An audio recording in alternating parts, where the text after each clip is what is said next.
Skip the desert-dry, flavorless, shoe leather fail. Want to dig into corned beef and cabbage that'll rock your taste buds into doing an Irish jig? Sláinte! This one's on us. Healthy cooks might steer toward lean cuts of meat no matter what. And for cuts that are naturally tender, this makes sense. Thick layers or veins of fat can look downright unappetizing as well as unhealthy. But as we know now, not all fat is bad. Well, at least from a culinary perspective. Corned beef is traditionally made from brisket, a large, tough cut of meat that relies on its fatty composition to give it that unbeatable flavor. It also keeps the meat moist and tender as it cooks. While most diners don't typically go for extra fat in their corned beef, choosing the leanest possible option will result in disappointed taste buds. Sanford Herchkovitz, aka Mr. Brisket, told Cleveland.com, "What you want is a well-trimmed corned beef. When you have a really lean corned beef, you might as well eat cardboard." Ew. And as butcher Chris Krieger tells the outlet, much of the visible fat on uncooked beef will render out after cooking. So no need to worry about fatty bits in the final product. He says, "In meat, you're paying for that marbling. A lot of that fat melts away, and it makes it nice and juicy. Still see a little too much fat for your preference after cooking? Just simply trim it off before serving." Unless you're routinely cooking for a family, the massive chunks of pre-packaged corned beef in your butcher's refrigerator can look overwhelmingly big and seem like far more than a household of 3 or 4 people could possibly eat in one sitting. While leftovers are clutch for sandwiches and hash, how much corned beef can your family realistically enjoy? Well, it's a mistake to think all those big cuts are intended to feed a crowd. Much of what you find in the market today has been pumped with brine as part of the curing process. Since a fair share of the brine drains out as the corned beef cooks, your cut will shrink significantly after cooking, typically by 25 to 40%. So when you're walking down the aisles, keep in mind that you'll probably need more meat than you think. Even though corned beef originally grew in popularity among Irish immigrants because it was delicious and cheap, that affordability is unfortunately no longer the case. For most of us these days, this dish has become a celebration meal rather than a standby. And since you want it to be a crowd pleaser, it's worth investing a little more in a good piece of meat. Corned beef? Yeah, if you're offering. Cheaper brands are inexpensive for a reason. Some are cured with little consideration for flavor and may be overly salty or otherwise bland tasting. If you really want to cook a meal that packs a flavorful punch, take the time to do a little research on popular brands or ask your friends or a respected butcher about what kind they would recommend. A next level, and maybe even better, choice is to seek out a local butcher who makes corned beef on site. They will likely have put some serious thought and craftsmanship into the choice of spices and curing method used. Or, if you have time to plan ahead and want to guarantee your corned beef tastes exactly the way you want it, make your own by curing a brisket in a spiced brine. You'll need to leave about 10 days for it to cure in the fridge. You don't have to be a pro to do it, and you'll earn some serious bragging rights among your friends. When each element of this iconic meal is prepared with care, the whole is greater than the sum of its parts. At the heart of this dish, of course, the corned beef. The vegetables like cabbage, potatoes, carrots, and turnips, or rutabagas, provide a sweet foil to the salty meat. Tying it all together is the broth in which everything is cooked. And, when it's done right, there should be a beautiful balance of flavors. But what you don't want when you taste test the braising liquid is a mouthful of salt. Corned beef is loaded with salt since it's soaked in brine as it cures. And while all that salt is required early in the process, it will be overwhelming as part of your final dish. Before cooking your beef, it's a good practice to rinse it thoroughly. And no need to worry that doing this will result in bland-tasting meat or braising liquid. There will be more than enough savory flavor to make the meat and veg really pop. The game day strategy here is a simple one. Keep the meat moist as it cooks. That way, it will taste perfectly juicy when it's done. This is exactly why the traditional method of simmering the corned beef and cabbage in a pot of water on the stove has worked well for generations of cooks.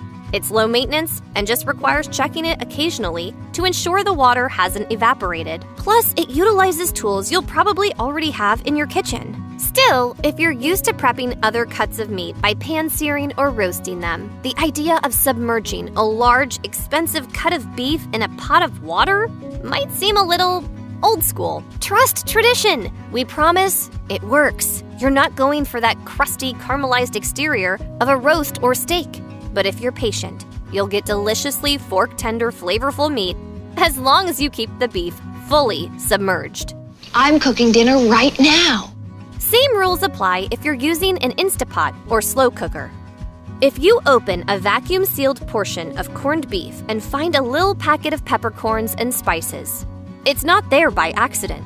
This is what's gonna take your cooking from pretty good to freaking awesome. The pouch holds an extra dose of the pickling spices used to cure the beef, and it's there to add extra flavor to your meat as it cooks. Just sprinkle the contents of the packet into your pot or slow cooker when you add the meat and water, and those spices will do the rest. If your cut doesn't come with its own packet of spices, don't freak out. You can absolutely make your very own spice blend. And yes, it's easy. Recipes vary, but typically feature cinnamon sticks, black peppercorns, coriander seeds, allspice berries, dill, fennel, and mustard seeds, and usually some cloves, ginger, and bay leaves as well. Some home chefs even add extra punch to their cooking liquid by adding it in a bit of beer, which of course would have to be a Guinness. When you want to nail a proper plate of corned beef and cabbage, timing is everything. Brisket is a large, tough cut of meat, so it requires a long, slow, and careful cooking process to ensure tenderness while the fat fully renders out. This means that even though it's all pretty simple to prepare, this is definitely not a last-minute, throw-together meal. The stovetop version will take at least a couple of hours, while a slow cooker will require 6 or more hours. But hang on, low and slow. It's also possible to overcook your meat, and if that happens, it will crumble when cut. This isn't a fatal flaw, though, since the crumbly bits would still be rockin' in a corned beef hash. But to prevent overcooking, check your meat after a couple of hours. You'll know it's ready when it is tender enough to pierce easily with a fork. While the cooking process for this dish is largely hands-off, some of us more impatient cooks might try to rush it by cooking the beef at a higher temperature. While this may cook the beef in less time, you're going to be tucking into a dry, tough, and very sad chunk of meat. That would be bad. The reason for this is because of the inherent toughness of the brisket cut. Only time and patience can tenderize all that muscle tissue. For best results, the cooking liquid for your corned beef and cabbage should never boil, but remain straight chillin' at a steady simmer instead. Leave ample time to perfectly heat your dish, and if it looks like your calendar will be packed on St. Patrick's Day, maybe while throwing a few back with friends, you can also cook the entire meal ahead of time. Since the meat is clearly the star of a corned beef and cabbage dish, this means that all too often, the vegetables are treated as an afterthought. But we can do better! Besides adding much-needed color and flavor, they are responsible for transforming the dish from a plain hunk of boiled meat into a celebration-worthy meal. Super fancy vegetables, fancy sauces. Yes, it's part of the name, but you don't have to limit yourself to cabbage. Carrots and potatoes are also traditional, but other winning additions are turnips and rutabagas. Just chop your veggies into big chunks of roughly equal sizes. Uniform shapes guarantee that your veggies cook at a similar rate, but don't stint on the cabbage. It gets its sweet flavor from the broth. Cut your cabbage in half lengthwise through the stem, then cut each half into wedges, leaving the stem to keep everything intact during cooking. Corned beef and cabbage has a reputation as a set-it-and-forget-it kind of dish. Just dump everything into a pot, turn on the heat, and wait for it. But just like the beef requires some extra thought and attention, so does the cooking time for the vegetables. It's pretty common for cooks to throw all the veg into the pot at the same time, and that can be at one of two bad spots. At the beginning of the long cook, which will result in mush, or near the end when they might not ever get fully cooked at all. While the beef may take several hours to cook, your vegetables definitely won't. But all you need to do is give the meat a head start. Chopped root vegetables only take about 15 minutes to cook, so they should be added close to the end of the cooking time. Cabbage takes even less time, around 5 minutes, so it should be added in last. Some cooks prefer to do the vegetables in batches in the cooking broth after the cooked beef has been removed. This allows more control over each ingredient, so you can cook it all to perfection. Corned beef and cabbage is designed for a party, and that means you're going to be serving this puppy in style. Ideally, slices should be even and hold together well when cut without being tough or stringy looking. This isn't hard to do, but it's easy to mindlessly rush your knife work and end up with a mess of frayed pieces. Leave the shredding to Eddie Van Halen. You'll need a cutting board big enough for the entire portion of meat and a long, sharp carving knife. If there's visible fat, feel free to go ahead and remove it. Next, take a minute to look closely and determine the direction of the meat grain.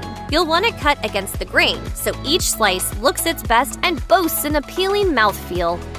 As you've probably figured out by now, corned beef and cabbage is a comforting and humble dish with an iconic heritage. But none of that means it's easy to make.